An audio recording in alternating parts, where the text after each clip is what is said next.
হাদিস পাকে আছে, আল্লাহর নবী আল্লাহর হাবিব বলেন ওই মহিলাদের উপরে লানত আল্লাহ এবং সব ফেরেশতাদের লানত বা অভিশাপ যে মহিলারা কবর জিয়ারত করতে যায়। না না, মহিলারা কবর জিয়ারত করতে পারবে না। আম্মা জান আয়েশা তিনি তার হুজরা শরীফের ভিতরে থাকতেন।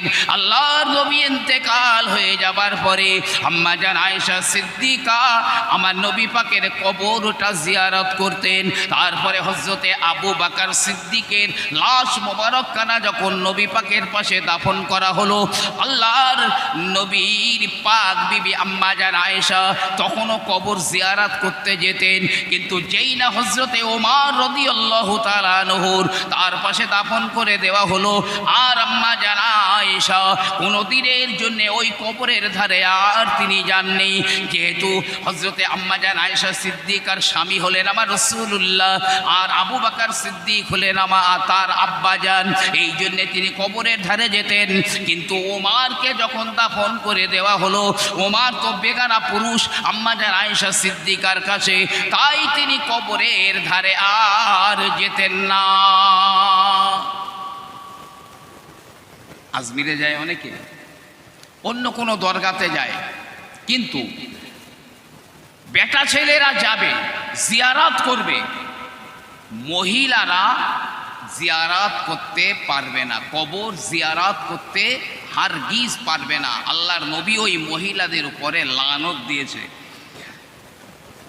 প্রদীপ এই জন্য কবরে নিষিদ্ধ হয় যে ইহা জাহান্নামের লক্ষণ। কবরে বাতি জ্বালানো মানে হচ্ছে এটা জাহান্নামের লক্ষণ বা জাহান্নামী হবার লক্ষণ। দ্বিতীয়ত,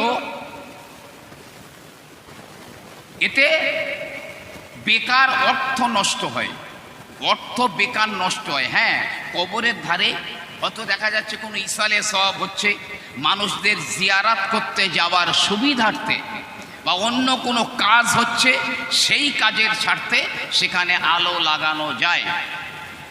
আর তৃতীয় হলো কবরকে সম্মান দেখানো হয়, কবরের সম্মান দেখানো হয়। এই কটা কারণে কবরে আপনার ওই বাতি জ্বালানো নিষেধ, বাতি জ্বালানো যাবে না, হারগিজ যাবে না।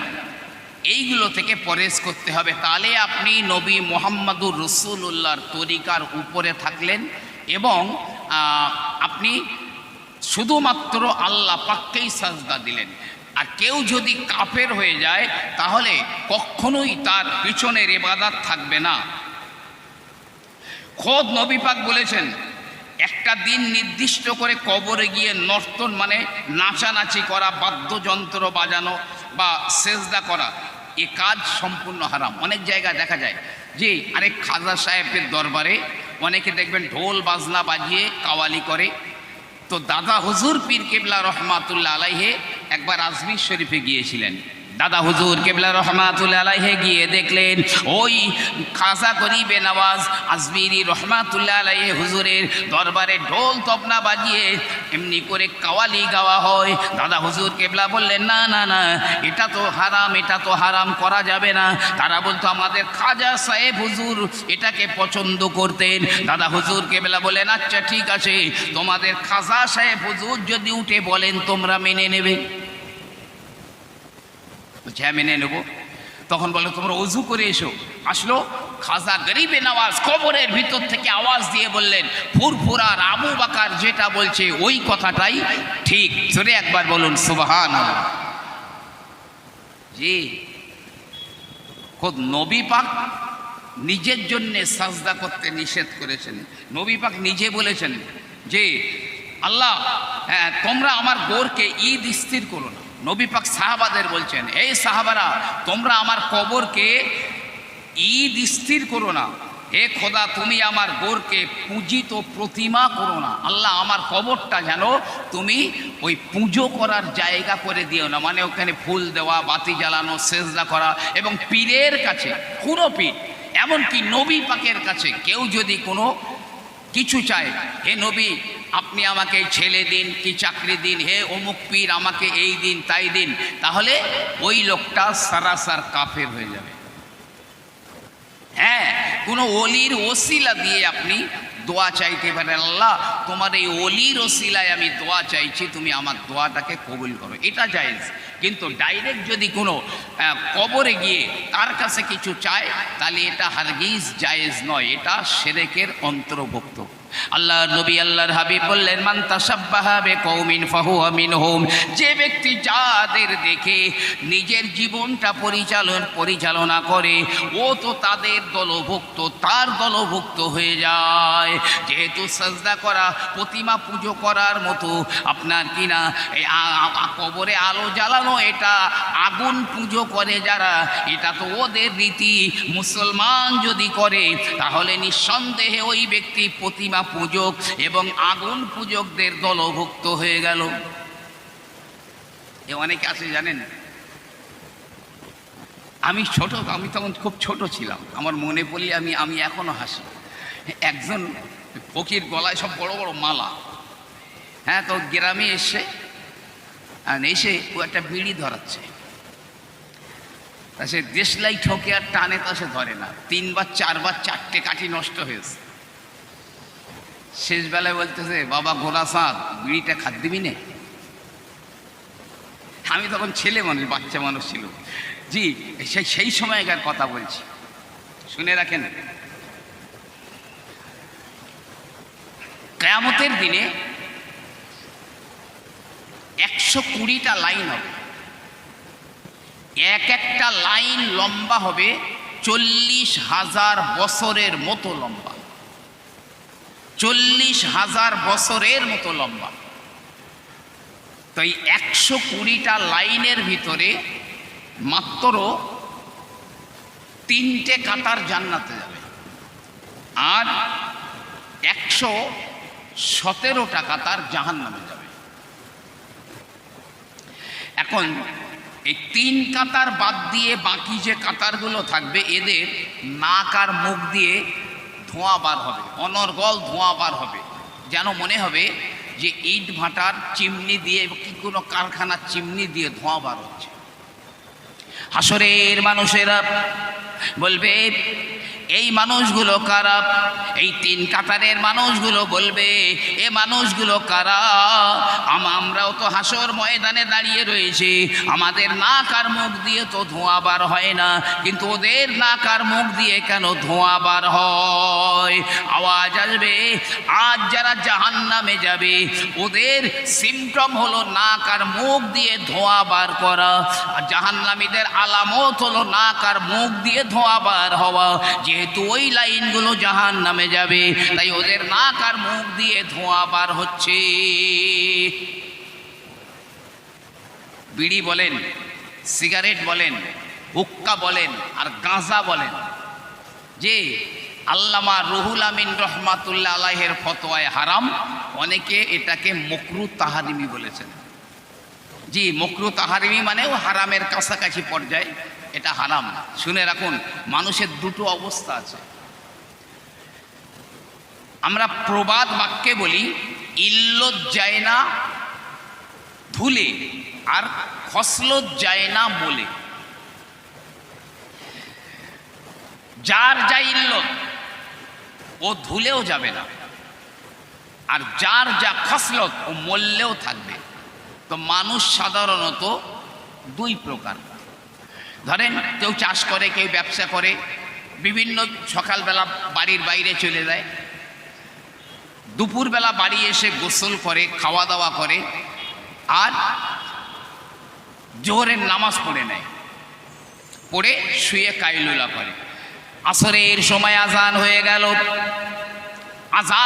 গেল, ঘুম ভেঙে বলল আমি বাজারে যাব, কেউ বলল আমি মাঠে যাব, অমুক জায়গাতে যাব। তাই সে ব্যক্তি ঘুম থেকে উঠে আগে ওযু করে আসরের নামাজখানা আদায় করে নেয়। আল্লাহ পাক কোরআন পাকে বললেন, হাফিজু আলাস সালাওয়াত ওয়াস সালাতিল উসতা, নামাজ সমূহকে তোমরা কায়েম করো, কিন্তু না বিশেষ করে মধ্যবর্তী নামাজ কায়েম করো। জমহুর ওলামাদের কাছে আসরের নামাজটাই হলো মধ্যবর্তী নামাজ। অনেক মতভেদ আছে, তবে অধিকাংশরা বলেছেন আসরের নামাজটা এইটা হচ্ছে মধ্যবর্তী নামাজ। কারণ কোনো মুর্দাকে যখন কবরে রাখা হয়। সকাল 8টায় দাফন করেন, আর 10টায় বলেন, আর 12টায় বলেন, আর এই আসরবাদ বলেন, আর এশাবাদ বলেন। যখনই কবরে দাফন করা হয় তো ঘুম থেকে উঠে দেখে সূর্য অস্ত গেল গেল ভাব, মানে আসরে রক্ত গেল গেল ভাব। ইতিমধ্যে তার কবরে দুটো ফেরেশতা আসে। ইজা উকবিরাল মাইয়িতা আতানিল মালাকান, যখন কোনো মুর্দাকে কবরে দাফন করে দেওয়া হয় তখন তার কবরে দুটো ফেরেশতা আসে। তাকে যখন জিন্দা করে, জীবিত করে, আল্লাহর হুকুমে জিন্দা হয়ে যাও, ওই ব্যক্তি উঠেই দেখবে আমার আসরের রক্ত চলে গেল গেল। দুনিয়াতে ঘুম থেকে উঠেই তোর আসরের নামাজ পড়ার অভ্যেস ছিল, সারা রাত ঘুমিয়েছে, সকালবেলা ফজরের আজান শুনে ঘুম থেকে উঠে ফজরের নামাজ আদায় করে নিয়েছে। এটা ছিল দুনিয়াতে তার অভ্যাস। মুনকার নাকির যখন প্রশ্ন করবে ওই ব্যক্তির তখন নামাজের কথা মনে হবে, কারণ দুনিয়াতে এটাই ওর অভ্যাস ছিল। এ বলবে দাঁড়াও দাঁড়াও, ওই দেখো সূর্য অস্ত চলে গেল, আমার আসরের নামাজটা আদায় করতে দাও। কোনো কোনো কিতাবে বলছে তাকবীর দেবে নামাজ পড়ার জন্য, আল্লাহু আকবার আল্লাহু আকবার, আশহাদু আল্লা ইলাহা ইল্লাল্লাহ আশহাদু আন্না মুহাম্মাদার রাসূলুল্লাহ, তাকবীর দেবে। 1 নম্বর ফেরেশতারা বলবে ও তো যা জিজ্ঞেস করবো বলে দিয়েছে। অন্য জায়গায় ফেরেশতারা বলবে যে এটা কবর, এখানে নামাজ পড়ার জায়গা নয়। যাই বা হোক, এই যে একামত দেবে, তাকবীর দেবে, ফেরেশতারা কি করবে, কবর থেকে বার হয়ে চলে যাবে, কারণ যে প্রশ্ন তাকে করা হবে সে প্রশ্নের জবাব সব একামতের মধ্যে হয়ে গেছে। গাইবি আওয়াজ হবে, এই ফেরেশতারা আমার বান্দার কবরটা জান্নাতের বাগান বানিয়ে দাও। একটু জোরে জোরে বলুন না সুবহানাল্লাহ।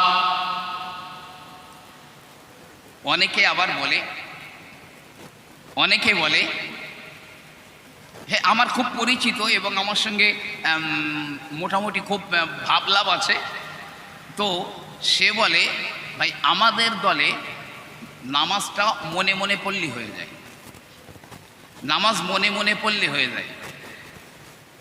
আল্লাহু আকবার, ই আবার কি কথা? কোরআন পাকে আল্লাহ বলেছে আকিমিস সালাতা লিযিকরি, আমার স্মরণের জন্য তুমি নামাজ কায়েম করো, মানে নামাজ আদায় করো। অতোয়াদ্দি হাদিস পাকে সে তুকিমুস সালাতাল মাফরুদাতা, তোমার ফরজ নামাজ তুমি আদায় করো। কিন্তু এই অন্তরে অন্তরে নামাজ পড়লে হবে না। বাকায়দা আমার নবী পড়েছেন, অন্তরে অন্তরে নামাজ নবী পাক পড়েছেন, একটা কিতাবে দেখাতে পারবেন? পারবেন না। নবী পাক বাকায়দা আমরা যেমন নামাজ পড়ি এই রকম নামাজ পড়েছেন। তো দুনিয়ার অভ্যেস থাকে কবরের নাজাত হয়ে গেল। আর এক দল আছে বাইরে থেকে দুপুরবেলা বাড়ি এসে খেয়ে দিয়ে ধোঁয়া ওড়ায়, ঘুমিয়ে পড়ে, আজান হয়ে গেছে, আসরের আজান, ঘুম ভেঙে গেল, উঠেই হয় গাঁটিতে হাতড়ায়, না হলে বালিশের ধারে হাতড়ায়। আমার আর বলতে হবে না নিশ্চয়ই কি হাতড়াচ্ছে। এটা হলো ওর দুনিয়ার অভ্যাস, এটা ওর খাসলাত। কবরে মুনকার নাকির যখন জিজ্ঞাসা করবে মার রব্বুকা, তোমার প্রভুকে জিজ্ঞাসা করবে, এমন করে প্রশ্নগুলো যখন করা হবে ওই ব্যক্তির দুনিয়ার খসলত তার মাথা চাড়া দেবে। দুনিয়ায় ঘুম থেকে উঠে সারা রাত ঘুমিয়ে সকালবেলা উঠে যেমন গাঁটি আর বালিশের ধার হাতড়ায়, আসরের সময় হলে আজান শুনে ঘুম ভেঙে গেলে যেমন হাতড়ায়, কবরে মৃত্যু ঘুম থেকে জাগবার পরে কবরে না জানিও না হাতড়ায়। তবে নবী বলেছেন তাহাসুরুনা কামা তামুতুন ও তামুতুনা কামা তাহায়ুন, তুমি দুনিয়ায় যেমন চলবে তোমার তেমন মৃত্যু হবে, আর মৃত্যু যেমন হবে তোমার হাসরও তেমন হবে, তোমার হাসর তেমন হবে। আর কবরে গিয়ে বিড়িখোর, সিগারেটখোর, গাঁজাখোর, আপনার হুক্কোখোর, এদের এই অভ্যেস কবরেও থাকবে। আর এটা মনে রাখুন, জাহান্নামীদের সিমটম। দুনিয়াতে কারো ভিতরে যদি জাহান্নামীদের সিমটম থাকে, অনেকে বলে কি জানেন, আমি নিজেই শুনেছি, হয়তো আপনাদের মধ্যে নেই, অনেকে গাঁজা টেনে কলকের উপরে আগুন ধমকে ওঠে, বলে আল্লাহর নূর দেখতে পেয়েছি আমরা। আল্লাহর নূর দেখতে পেয়েছে। আশ্চর্য কথা যে আরে নবী মুহাম্মাদুর রাসূলুল্লাহর তরিকায় এটা কোনোদিন দেখাতে পারবেন না, অথচ মুসলমানের প্রথম অক্ষর মিম মুহাম্মদ সাল্লাল্লাহু আলাইহি ওয়াসাল্লামকে তরিকে पर চলনা। যে লোক বলে আমি আমার মন ঠিক আছে, এই গত মানে এক সপ্তাহে একজন ফোন করেছিল হাওড়া জেলা থেকে, বলছে হুজুর একজনে বলছে আমার মন ঠিক আছে, নামাজ পড়তে হবে না। প্রিয় নবী সাল্লাল্লাহু আলাইহি ওয়াসাল্লাম বললেন, শোনো শোনো না, আল ফারাকু বাইনাল মুমিনি ওয়াল কাফিরের সালাহ, একজন ইমানদার আর কে ইমানদার নয়, মাঝখানে প্রভেদ করে দেবে নামাজ।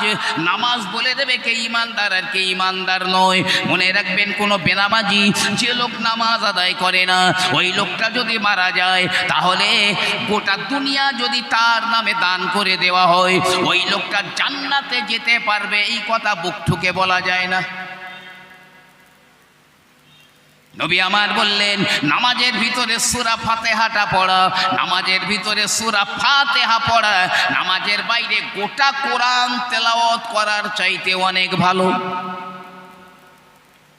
নামাজের মধ্যে আলহামদুলিল্লাহ সূরা পড়া নামাজের বাইরে পুরো কোরআন তেলাওয়াত করার চাইতে অনেক বেশি ভালো। নবী আমার বলেন, আমার বড় ইচ্ছা হয় একদল জওয়ানকে বলি তোমরা জঙ্গলে চলে যাও, জঙ্গল থেকে কাঠটা কেটে নিয়ে এসো, আর মুয়াজ্জিনকে বলি আজান দাও।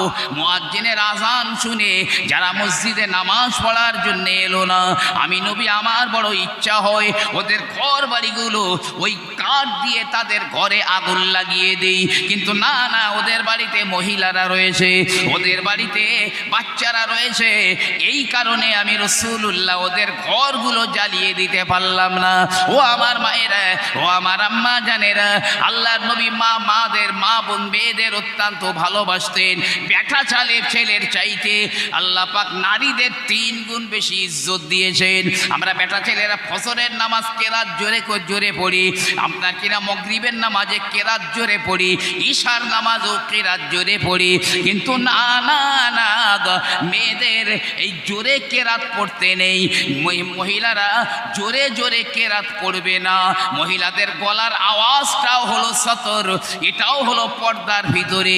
কোনো বেগানা পুরুষ যেন ওই কথাটা শুনতে না পায়। বরং আমার আল্লাহ পাক কোরআন পাকে বললেন, যখন তুমি কোনো বেগানা পুরুষের সঙ্গে কথা বলবে তখন নরম সুরে যেন কথা বলো না, কর্কশ স্বরে তার সঙ্গে কথা বলো। মেয়েদের গলার আওয়াজটাও সতর, গোপন, এই জন্য মেয়েদের কেরাতও জোরে নেই। হজে যাবে মহিলারা, বেটা ছেলেরা জোরে জোরে লাব্বাইক পড়বে, কিন্তু মহিলারা চুপি চুপি লাব্বাইক পড়বে, যেন তাদের গলার আওয়াজটা বাইরে না হয়, বাইরে না যায়। যে তাহলে কি বোঝা গেল? আমি বলছিলাম এই ধোঁয়া ওড়ানো, নাক আর মুখ দিয়ে ধোঁয়া বার করা, এটা জাহান্নামীদের সিমটম, জাহান্নামীদের আলামত। অবশ্যই আমাদের বেঁচে থাকতে হবে। এবার আসুন, তাহলে মুসলমান শব্দের আমি 2টো অক্ষর বলেছি, মিম আর সিন বলেছি। এবার আসবে লাম। লাম থেকে কি আসে? লা ইলাহা ইল্লাল্লাহ কা জিকির সুবহে ও শাম করনে ওয়ালা। সকাল সন্ধ্যায় যারা লা ইলাহা ইল্লাল্লাহর জিকির করে, নবী আমার বলেছেন আফজালুজ জিকরে কওলে লা ইলাহা ইল্লাল্লাহ, সবচাইতে ভালো জিকির, বেটার জিকির হলো লা ইলাহা ইল্লাল্লাহ। এই জিকির কোরআন কারিমে অন্য জায়গায় আমার আল্লাহ বললেন, ইয়া আইয়ুহাল্লাযীনা আমানুযকুরুল্লাহা যিকরান কাসীরা, ঈমানদারেরা বেশি বেশি করে তোমরা জিকির করো। বরং আমার আল্লাহ বলেছেন, তোমরা ওই মানুষদের দলভুক্ত হয়েও না যারা লা ইয়াজকুরুনাল্লাহ, যারা আল্লাহকে জিকির করে না। তবে আল্লামা রুহুল আমিন রাহমাতুল্লাহি আলাইহি লিখছেন, জিকির করার সময় নর্তন কুর্দন করে, অনেক সময় মহিলারা লাফালাফি করে, চিল্লাচিল্লি করে। এদের উপরে নবী পাক লানত করেছেন। আর এই কর্মকাণ্ড যে পীর বা মুর্শিদ ঘটায় তাকে দাজ্জালের চেলা বলা হয়েছে। দাজ্জালের চেলা বলা হয়েছে। নামাজ যারা পড়েন না, যারা বলেন আমার মন ঠিক আছে নামাজ পড়তে হবে না, আমি তাদের জন্য বলছি, এক ওয়াক্ত নামাজ যদি কাজা করেন তাহলে এক হুকবা জাহান্নামে থাকতে হবে। আর 80 বছরে হয় এক হুকবা, 80 বছরে হয় এক হুকবা। যে এইবারে এই 80 বছরটা একদিন 1000 বছরের মতো লম্বা। এই যে 80 বছর বললাম, এর একদিন 1000 বছরের মতো লম্বা। সেই হিসাবে 2,88,00,000 বছর জাহান্নামে পড়তে হবে ইচ্ছা করে যদি কেউ এক ওয়াক্ত নামাজ কাজা করে, এক ওয়াক্ত নামাজ কাজা করে। তাহলে মহিলারা জিকির করবে, তবে আওয়াজ বার হবে না। বেটা ছেলেরা জিকির করবে, লাফালাফি, এই আমরা যখন মোবাইলে দেখি অনেক সময়, তো লাফালাফি, ড্যান্স দেওয়া, নর্তন কুর্দন, যে হারগিজ নয়, এগুলো দাজ্জালি কর্মকাণ্ড, দাজ্জালি কর্মকাণ্ড। মেয়েরা আস্তে আস্তে জিকির করবে, বেটা ছেলেরা জিকির করবে উচ্চ স্বরে, খুব উচ্চ স্বরে নয়, মিডিয়াম স্বরেও করতে পারে, আবার মনে মনেও করতে পারে। জিক্রে জলি, জিক্রে খফিত, দুই রকমই করতে পারে। তাহলে লা ইলাহা ইল্লাল্লাহর জিকির কমপক্ষে সকাল সন্ধ্যে 10টা মিনিট হলেও, 5টা মিনিট হলেও লা ইলাহা ইল্লাল্লাহর জিকির করবেন। এটা মুসলমান হওয়ার জন্যে আপনার শর্ত, কোরআন পাকে আল্লাহ পাক বলেছেন। আর যারা করে না জিকির, আল্লাহ তাদের সঙ্গ দিতে, তাদের সঙ্গী হতে নিষেধ করেছেন, নিষেধ করেছেন। মিম সিন লাম, এরপরে আরেকটা মিম আছে, মোহাম্মদ সাল্লাল্লাহু আলাইহি ওয়াসাল্লাম পার দরুদ ভিজনে ওয়ালা, যারা নবী মোহাম্মদ সাল্লাল্লাহু আলাইহি ওয়াসাল্লামের উপরে দরুদ পড়ে তারা মুসলমান। অনেক দরুদ আছে, আপনি যে কোনো দরুদ পড়তে পারেন, তবে একটা দরুদের কথা বলি, জাযাল্লাহু আন্না মুহাম্মাদান মা হুয়া আহলুহু। এই দরুদটা যদি কেউ একবার পড়ে 70,000 ফেরেশতা 1 সপ্তাহ ধরে তার নামায় আমলে নেকি লিখতে থাকবে। জোরে বলুন সুবহানাল্লাহ। জাযাল্লাহু আন্না মুহাম্মাদান মা হুয়া আহলুহু, এই দরুদটা, এই ছোট্ট দরুদ, 70,000 ফেরেশতা 1 সপ্তাহ আপনার নামায় আমলে নেকি লিখতে থাকবে। ভাই আমার, বাবাজিরা আমার, শুক্রবারের দিনে, জুম্মার দিনে, জুম্মার নামাজের আগে কেউ যদি 40 বার পড়ে, তাহলে তার 40 বছরের গুনাহ আমার আল্লাহ রাব্বুল আলামিন মাফ করে দেবেন। ওই দরুদটা হলো আল্লাহুম্মা সাল্লি আলা সাইয়্যিদিনা মুহাম্মাদিন নাবিয়্যিল উম্মিয়্যি ওয়া আলা আলিহি ওয়া সাহাবিহি ওয়া বারিক ওয়া সাল্লিম। জুম্মার নামাজের আগে, শুক্রবারের দিন জুমার নামাজের আগে যদি 40 বার পড়ে, 40 বছরের গুনাহ তার মাফ হয়ে যাবে। আরেকটা বর্ণনায় আছে, আজানের পরে খুতবার আগে যদি এই দরুদটা 40 বার পড়ে, তাহলে তার 40 বছরের গুনাহ মাফ হয়ে যাবে। তারপরে বলা হচ্ছে আসরের রক্তে, ওই জুম্মার দিনে, শুক্রবারের দিনে আসরের রক্তে কেউ যদি এই দরুদটা 100 বার পড়ে, আল্লাহ পাক তার 80 বছরের গুনাহটা মাফ করে দেবেন। একটু জোরে বলুন না সুবহানাল্লাহ। আর আপনার জুম্মার দিনে কোনো এক টাইমে যদি 1000 বার এই দরুদটা পড়ে, জুম্মার দিনে 1000 বার পড়বে, তাহলে ততক্ষণ ওই ব্যক্তির মৃত্যু হবে না যতক্ষণ না পর্যন্ত দুনিয়া থেকে তার জান্নাতের জায়গাটা না দেখতে পাবে। ছোট্ট দরুদ জি। তাহলে এই মিম থেকে মুহাম্মদ সাল্লাল্লাহু আলাইহি ওয়াসাল্লাম পার দরুদ ভিজনে ওয়ালা, মিম সিন লাম মিম। এবার আছে আলিফ। আলিফ থেকে হচ্ছে আল্লাহ কো এক জাননে ওয়ালা, যারা আল্লাহকে এক মনে করে, যারা আল্লাহকে এক মনে করে, আল্লাহর সঙ্গে শিরক করে না। এক কথায় শুধু ওই শিরিকটাকে বোঝাতে গিয়ে মানে বিভিন্ন দিকে আমি চলে যাচ্ছি যদিও, তো আল্লাহকে এক মনে করে যারা, তারাই হচ্ছে গিয়ে প্রকৃত মুসলমান। ভাই, আল্লাহর সঙ্গে আল্লাহকে এক মনে করা মানে লা ইলাহা ইল্লাল্লাহ, আল্লাহ ছাড়া কোনো ইলাহ বা উপাস্য নেই। জি, ক্যাসেটে আপনারা হয়তো আমার ওয়াজ শুনে থাকবেন, বাইজিদ বুস্তামি রহমাতুল্লাহ আলাইহি ফজরের নামাজ পড়ে মুসল্লিদের দিকে ঘুরে বসলেন, বলছে আমি রাত্রে একটা স্বপ্ন দেখেছি, আমি আজ রাত্রে একটা স্বপ্ন দেখেছি। সবাই বলছে হুজুর কি স্বপ্ন দেখেছেন আপনি?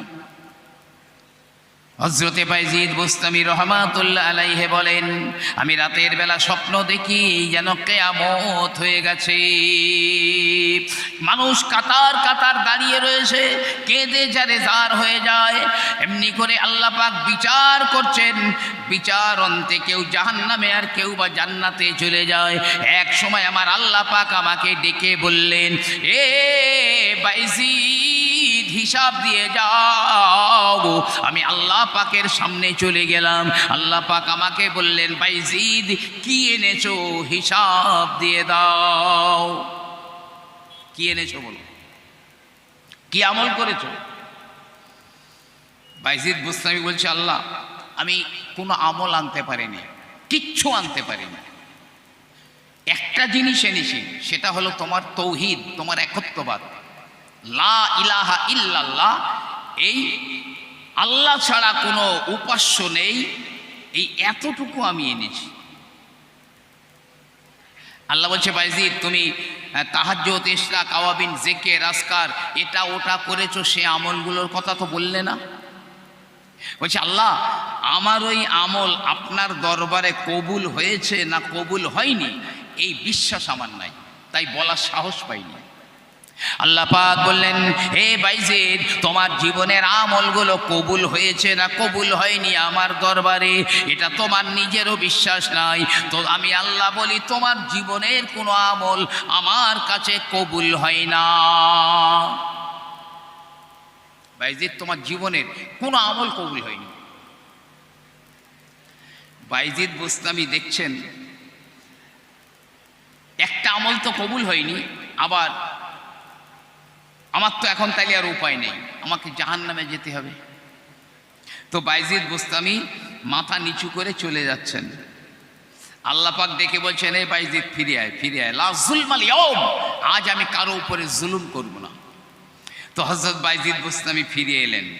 আল্লাহ পাক বললেন, বাইজিদ তোর জীবনের একটা আমল আমার কাছে কবুল হয়েছে, গোটা জীবনের মাত্র একটা আমল আমার দরবারে কবুল হয়েছে।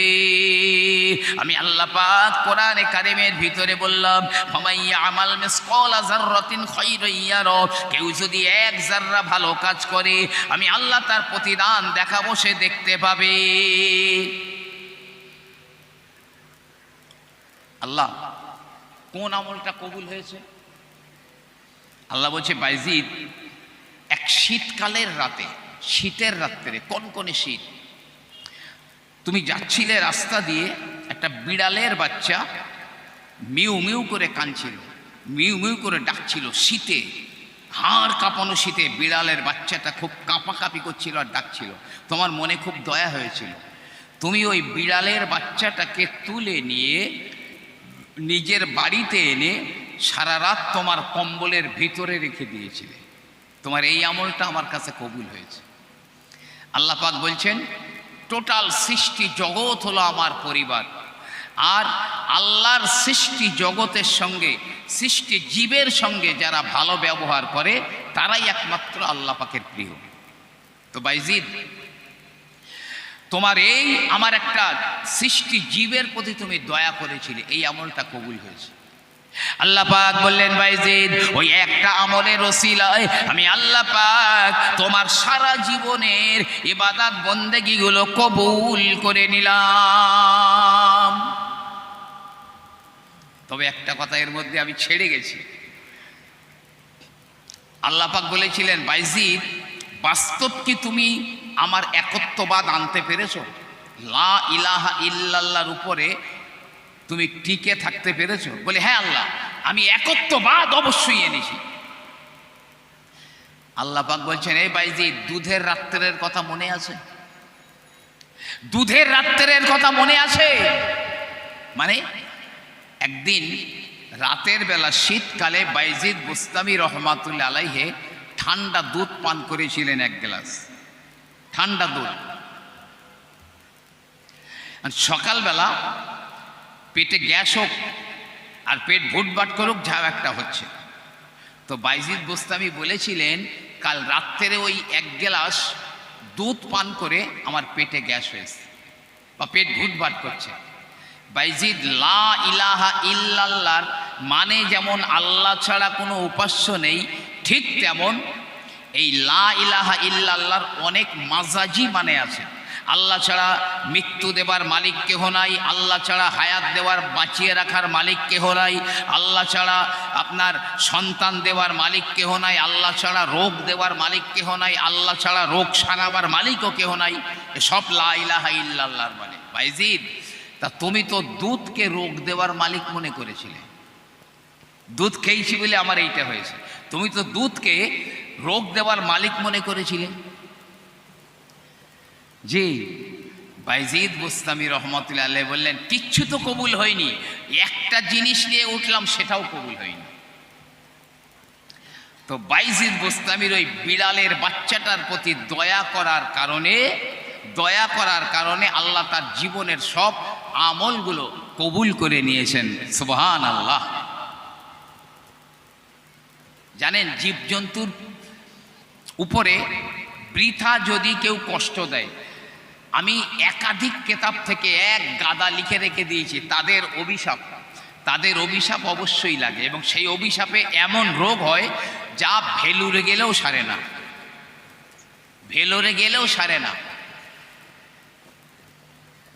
আছে এরকম বহু জায়গায়। অনেক অলি আউলিয়ারা ঘর থেকে হজে গিয়েছেন, হজ থেকে ফিরে এসে দেখছেন তার সেই ঘরে একটা কুকুর আশ্রয় নিয়েছে, বসে আছে, বাচ্চা পেয়েছে। তিনি এসে কুকুরটা যাতে কষ্ট না পায়, তিনি একবার ওই দরজার কাছে আসছেন, আবার ফিরে যাচ্ছেন, একটু গলা খাকার দেখছেন যাতে ও বেরিয়ে যায়, কিন্তু মারধর করে হেই হুই করে কুকুরটাকে তাড়িয়ে দেননি। জি। নবী পাক বললেন, শোনো, তুমি একটা কুকুরকে কষ্ট না দেওয়ার জন্য যে ব্যবহার করেছো, আমার আল্লাহ রাব্বুল আলামিন তার জন্য তোমার উপরে বড় সন্তুষ্ট হয়ে গেছেন। সুবহানাল্লাহ। পশু বলেন, পাখি বলেন, কোনো জীবজন্তু বলেন, এদের উপরে কষ্ট দিলে ওরা বদদোয়া দেয় অবশ্যই, এবং কিয়ামতের দরবারে আল্লাহ পাকের কাছে তার হিসাব চাইবে, অবশ্যই হিসাব চাইবে। সুলাইমান নবীর কথা শোনেন। দুপুরবেলা খালি গায়ে রয়েছে, একটা পিঁপড়ে বেড়াচ্ছে। তো সুলাইমান নবী পিঁপড়েটা ধরে ছুঁড়ে ফেলে দিয়েছেন। আর আল্লাহর নবী সুলাইমান তো পিপিলিকার ভাষাও বুঝতেন। পিপিলিকাটা যখন তাকে ধরে ছুঁড়ে ফেলে দিয়েছে, পিপিলিকা বলছে, হে নবী সুলাইমান, আল্লাহ পাক আপনাকে বাদশাহী দিয়েছেন, আল্লাহ পাক আপনাকে নবুয়ত দিয়েছেন, আপনি অন্য কারো প্রতি আর অত্যাচার করার জায়গা পেলেন না। আমার মতো দুর্বল একটা পিপিলিকার প্রতি আপনি দুর্বল পিপিলিকার উপরে অত্যাচার করলেন। হে নবী সুলাইমান, আল্লাহ পাক যেদিন বিচার করবেন, কিয়ামতের দিনে বিচার করবেন, জালেম বা অত্যাচারীদের বিচার করবেন, আমি পিপিলিকা আপনার বিরুদ্ধে আল্লাহর কাছে আমি বিচার চাইব। কেন আপনি আমাকে এমন করে ধরে ছুঁড়ে ফেলে দিলেন, কেন কষ্ট দিলেন? আল্লাহর কাছে বিচার চাইব। সুলাইমান নবী পিঁপড়েটাকে ধরেছেন, ধরে বলছে, পিপিলিকা, আমি ভুল করেছি, তুই আমার মাফ করে দে, আমাকে ক্ষমা করে দে। নবী সুলাইমান ক্ষমা চাইছে ছোট্ট একটা পিপিলিকার কাছে, আমাকে মাফ করে দে। পিঁপড়ে বলছে, নবী সুলাইমান, আমার 3টে শর্ত যদি মেনে নেন তাহলে ক্ষমা করব। আমার 3টে শর্ত আছে। কি শর্ত? নাম্বার, দুনিয়ার ধন সম্পদ রাজত্ব এসব পেয়ে কোনোদিন আপনি আনন্দ করবেন না। নবী সুলাইমান বললেন, হ্যাঁ আমি কথাটা মেনে নিলাম। তারপরে নবী সুলাইমান কোনোদিন আর হাসেননি আনন্দে। পিপিলিকা 2 নম্বরে বলে, হে আল্লাহর নবী সুলাইমান, আপনার বাড়িতে কোনো ভিখারি যদি আসে তাহলে কখনোই তাকে খালি ফিরিয়ে দেবেন না। কোরআনে কারিমে আমার আল্লাহ পাক বললেন, ও আম্মাসাইলা ফালা তানহার, না না না, ভিখারিকে খালি হাতে যেন ফিরিয়ে দিও না। তাই ওই পিপিলিকা বলছে, হে নবী সুলাইমান, আপনার কাছে যদি কোনো ভিখারি আসে খালি হাতে তাকে ফিরিয়ে দেবেন না। নবী সুলাইমান বললেন, এই কথাটা মেনে নিলাম। 3 নম্বরে ওই পিপিলিকা বলে, হে নবী সুলাইমান, যারা আপনার কাছে পাওনাদারদের ন্যায্য অধিকারগুলো তাদেরকে বুঝিয়ে দাও। আল্লাহ নবী সুলাইমান 3 নম্বরটাও মেনে নিলেন। পিপিলিকা বললেন, এই 3টে শর্ত আপনি মেনে নিয়েছেন, এই শর্তে আমি আপনাকে ক্ষমা করে দিলাম। হারগিজ কোনো জীবজন্তুর উপরে কখনো বিনা কারণে কষ্ট দেবেন না। তবে হ্যাঁ, উক্তুলুল মাজি কবলাল ইজা, নবী পাক বলেছেন, যে জীবগুলো মানুষকে কষ্ট দেয়, সাপ বলেন, কাঁকড়া বিছা বলেন, এই জাতীয়,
একবার দরুদ শরীফ, আল্লাহুম্মা সাল্লি আলা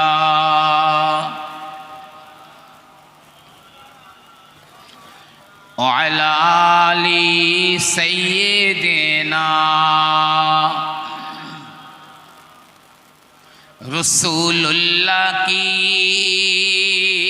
मोहब्बत दिल में लेके आया हो, वो दौलत लूट नहीं सकता, वो दौलत लेके आया हो। अल्लाहुम्मा सल्ले अला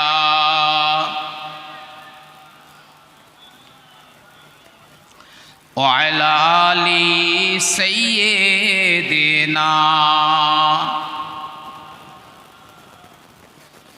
তো নবী পাক বলছেন, যে জীবজন্তুগুলো মানুষকে কষ্ট দেয় সেই কষ্ট দেওয়ার আগে তাকে মেরে ফেলে দাও। এটা জায়েজ আছে, এটা জায়েজ আছে। অনেকে ভাবেন সাপ দেখলে কি সাপের বাচ্চা কি কোনো বিষধর সাপ দেখলে বলে এই মারিস নি, ও জোড়া এসে তোর কাছ থেকে বদলা নেবে, ভয়তে ভয়তে মারে না সাপ। যে নবী পাক বলছেন উকতুলুল হাইয়াত, বিষধর সাপগুলোকে মেরে ফেলে দাও। যারা প্রতিশোধ নেওয়ার ভয়ে বিষধর সাপ দেখে মারে না, নবী বলছেন ফালাইসা মিন্না, সে আমার দলভুক্ত নয়, সে আমার উম্মতের ভিতরে নয়। তবে হ্যাঁ, বাড়িতে যদি কেউ সাপ দেখেন, বাড়ির ভিতরে কেউ যদি সাপ দেখেন, বাস্তু সাপ বলি, তাহলে কেতাবে এভাবে এসে প্রথম দিন তাকে বলতে হবে যে তুমি আমার বাড়ি থেকে বার হয়ে যাও। যদি দ্বিতীয় দিন দেখা যায়, আবার একবার দ্বিতীয় দিন তাকে বলো ঘর থেকে বেরিয়ে যাও। তৃতীয় দিন যদি দেখা যায়, তৃতীয় দিনও তাকে বলো ঘর থেকে বেরিয়ে যাও। তারপরে যদি সে না যায়, চতুর্থ দিনে গিয়ে তাকে মেরে ফেলে দাও, কারণ ও জিন নয়, অরিজিনাল সাপ। কারণ অনেক সময় জিনেরা আপনার ওই সাপের রূপ ধরে থাকে, সাপের রূপ ধরে থাকে। যেমন আমি আপনাকে একটা সুন্দর ঘটনা বলছি, আমার ওয়াজ মনে আছে গোড়ায়, আমি সেই আল্লাহ কো এক জাননেওয়ালা বলতে বলতে এতদূর চলে আসছি। আপনার খাজা গরিবে নওয়াজ মঈনুদ্দিন চিশতি রহমাতুল্লাহ আলাইহে তিনি বর্ণনা করছেন কথাটা। খাজা গরিবে নওয়াজ বলেন, আমরা কয় বন্ধুরা মিলে, আমার কয়েকজন বন্ধু ছিল, আমরা ভ্রমণের উদ্দেশ্যে বাইরে বেরিয়ে পড়লাম। যেতে যেতে একটা বাগান আমি দেখতে পেলাম। আমরা দেখলাম কি সুন্দর একটা বাগান রয়েছে, এত সুন্দর তার বাগানটা, মনোরম দৃশ্য।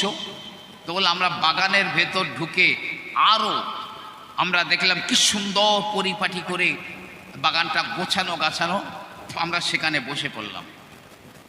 খাজা গরিবে নওয়াজ হুজুর বললেন, এমন সময় আমি দেখলাম যে আমার ওই বন্ধুদের মধ্যে বড় পীর আব্দুল কাদের জিলানী রহমাতুল্লাহ আলাইহির একজন খাদেম ছিলেন ওই বন্ধুদের মধ্যে। তো বড় পীর সাহেব হুজুর কেবলার ওই খাদেম তার পার কাছে একটা সাপ দেখতে পেয়েছে, কালো সাপ। পাশে একটা লাঠি ছিল, সেই লাঠি দিয়ে সাপটার মাথায় মেরে দিয়েছে। মেরেছে তো সাপটা রক্তাক্ত হয়ে মরে গেল, লাঠিতে রক্তও লেগে গেল। সাপটা যেই না মারা গেল, সঙ্গে সঙ্গে গোটা জঙ্গলটা, বনটা, বাগানটা অন্ধকার হয়ে গেল, একেবারে ঘুটঘুটে অন্ধকার হয়ে গেল।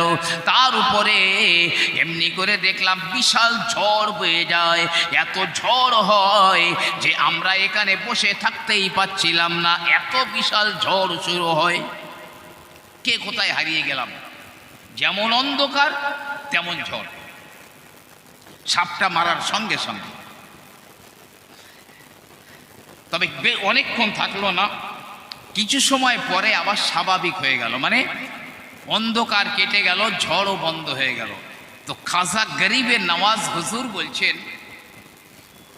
যে ওই সাপটা যে ব্যক্তি মেরেছিল বড় পীর সাহেব হুজুরের খাদেম, সেই লোকটাকে আর দেখতে পাচ্ছি না আমরা।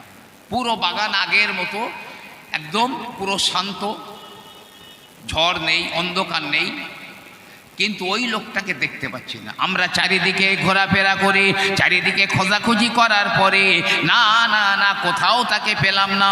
আমরা মনে করলাম হয়তো বা কোনো বিপদে আপদে বা মুসিবতে পড়ে গেছে,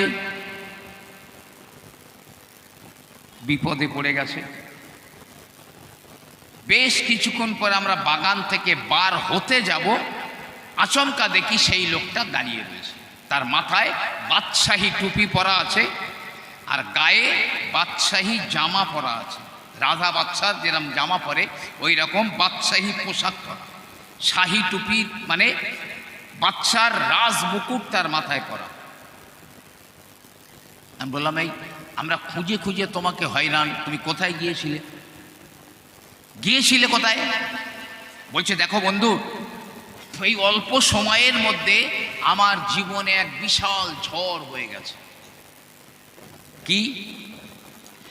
বলছে, আমি ওই সাপটা মারবার পরেই এক দৈত্য সে অন্ধকার সৃষ্টি করে আর এই ঝড় দিয়ে তোমাদের বিচ্ছিন্ন করে আমার হাত আর পায়ে বেঁধে কোন এক অজানা জায়গায় বড় এক অট্টালিকার সামনে ভিতরে আমার নিয়ে গেছে। বড় অট্টালিকার ভিতরে নিয়ে গেছে, আমার হাত পা বাঁধা। দেখলাম সিংহাসনে একজন রাজদৈত্য, দৈত্যদের রাজা বসে আছে, মাথায় মুকুট, গায়ে শাহী পোশাক, হাতে নাঙ্গা তলোয়ার। আমার দেখে চোখ মোটা মোটা করে দাঁত কড়মড় করলো, যা আমার জীবনের পানি শুকিয়ে গেল। আমি দেখলাম ওই বাচ্চার সামনে একটা মরা দেহ পড়ে রয়েছে, মরদেহটা বাচ্চার সামনে পড়ে রয়েছে। বাচ্চা মাঝে মাঝে ওই লাশটার দিকে দেখে, ঝরঝর করে চোখ দিয়ে পানি পড়ে।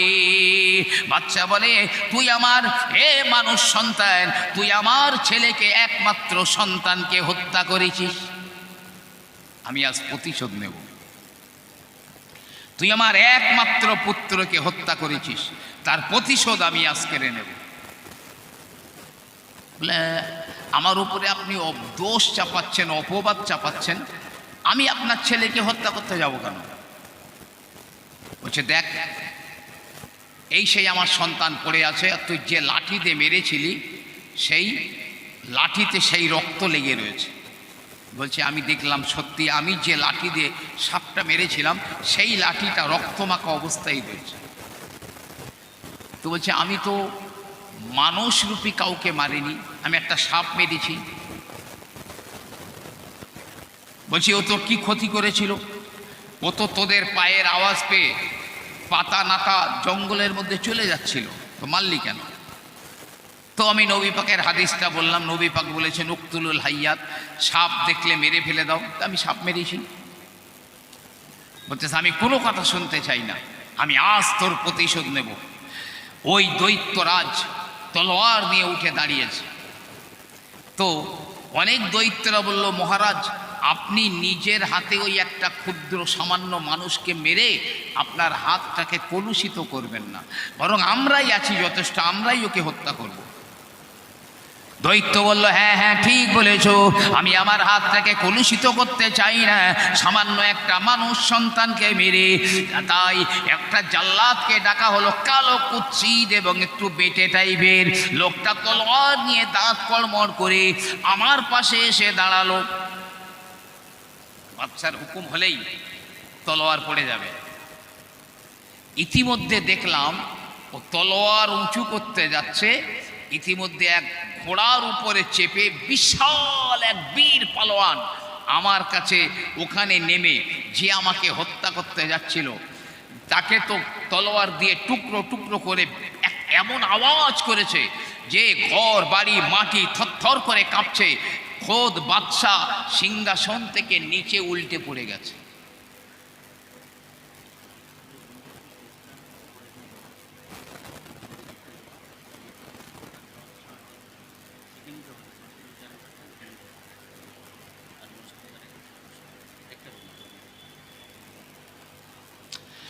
ও 1:30টার সময় এখানেই জোহরের জামাত হবে, আর মসজিদেও তো একটা জামাত হয়ে যাচ্ছে, তো 1:30টা বাজলে এখানেও একটা জামাত হবে, জোহরের জামাত।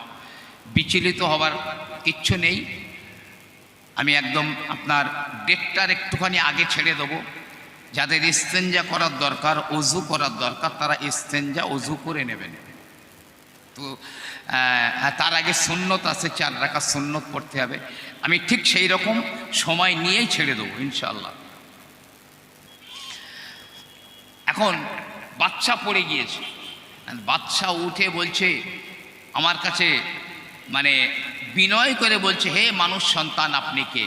আমি তখন বললাম আমি বড় পীর আব্দুল কাদের জিলানী রহমাতুল্লাহ আলাইহির একজন নগণ্য খাদেম। বাচ্চা তখন বলল, আপনি কথা কেন আমাকে আগে বললেন না, কেন আগে বললেন না?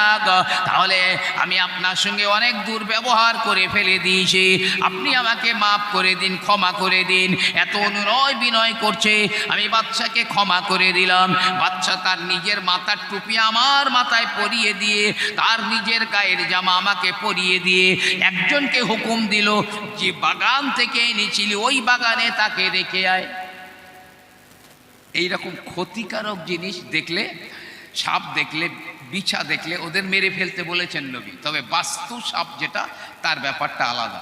যাক, তো এবারে আমি শেষ পর্যায়ে মিম সিন লাম মিম আলিফ, লাস্টে একটা অক্ষর আছে নু, একটা অক্ষর আছে নু। নু থেকে হচ্ছে আপনার নামাজ পাবন্দিকে সাথ আদা করনে ওয়ালা, যারা পাবন্দির সঙ্গে নামাজ আদায় করে তারাই হচ্ছে গে মুসলমান। নামাজ যারা রীতিমতো, আরে নামাজটা এত ভাইটাল জিনিস জানেন, আল্লামা রুহুল আমিন রহমাতুল্লাহ আলাইহির একটা ফতোয়ায় রয়েছে, কোনো মহিলার বাচ্চা হচ্ছে, তো বাচ্চার মাথাটা বেরিয়েছে, তবে কোনো নাপাকি এখনো বার হয়নি, ফানুস এখনো ফেটে যায়নি, কোনো নাপাকি বাইরে বার হয়নি, বাচ্চার মাথাটা বেরিয়েছে। ওই সময় যদি তার নামাজের ওয়াক্ত হয়ে যায়, তাহলে বাচ্চার মাথাটা কোনো দেগ হাঁড়ির মধ্যে রেখে বা মাটিতে গর্ত করে সেই গর্তের মধ্যে বাচ্চার মাথাটা দিয়ে ওই অবস্থায় তাকে নামাজ আদায় করতে হবে, তাকে নামাজ আদায় করতে হবে। নামাজটা কত ভাইটাল জিনিস বুঝতে পারছেন? আল্লাহ নবী আল্লাহর হাবিব বললেন, লা সাহামুন লিমান লা সালাতা লাহু, যার নামাজ নাই ইসলাম ধর্মের মধ্যে তার কোনো অংশ নাই। আমাদের কজন মানুষের আছে ইসলামের মধ্যে অংশ অধিকার? চিনা অনেকে আমরা শুধু জুম্মার নামাজ পড়ি, কিন্তু জুম্মার নামাজ পড়া, শুধু জুম্মার নামাজ 5 ওয়াক্ত বাদ দিয়ে শুধু জুম্মা পড়াটা বাঁচবার জন্যে যথেষ্ট হবে না, হারগিজ হবে না। জি, আপনি যদি জুম্মার দিনের অনেক অবশ্যই ফজিলত আছে, আমি অস্বীকার করছি না। জুম্মার দিনে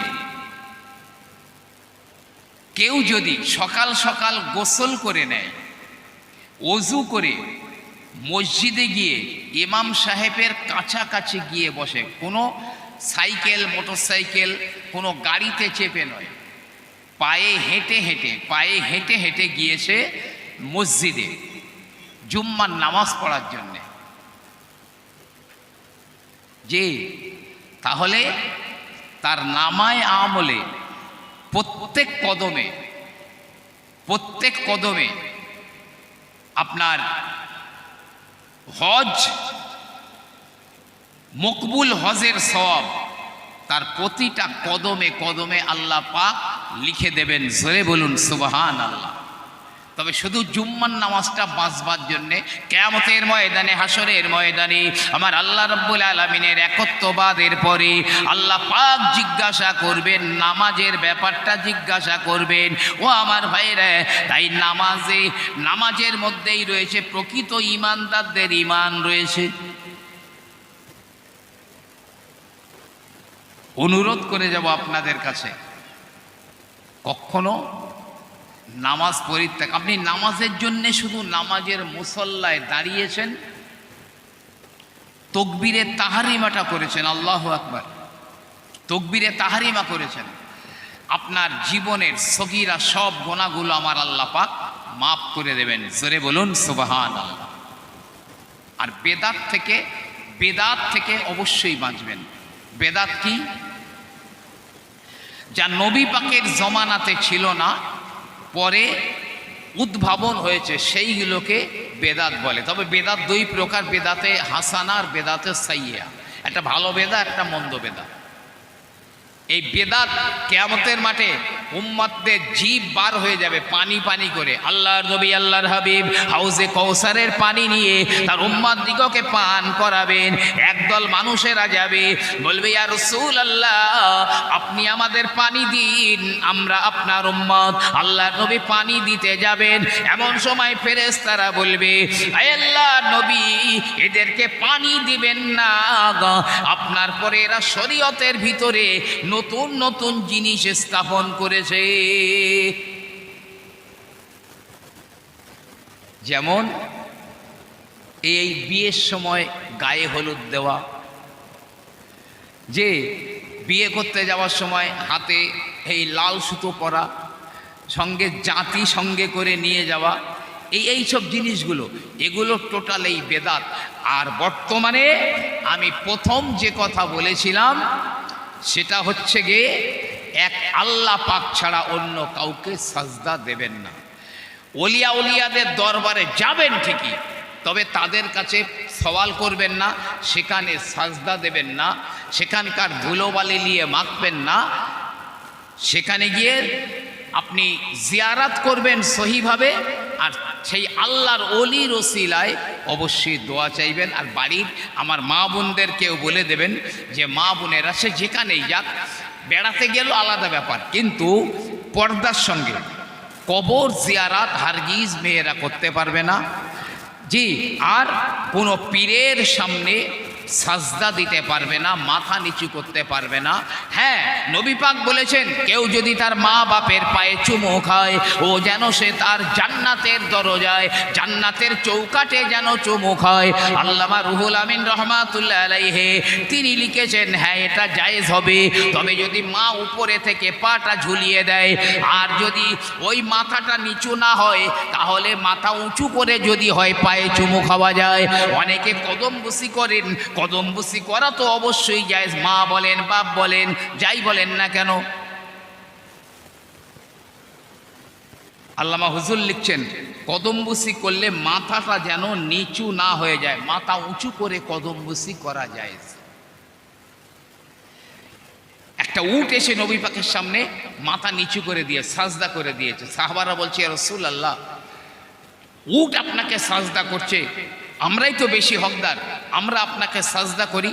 নবী পাক বললেন, না না না, আল্লাহর পরে যদি কাউকে সাজদা করার অনুমতি থাকতো, আমি মেয়েদের বলতাম তারা যেন তাদের স্বামীর পায়ে সাজদা করে, তবে না না না, এটা তো জায়েজ হতে পারে না।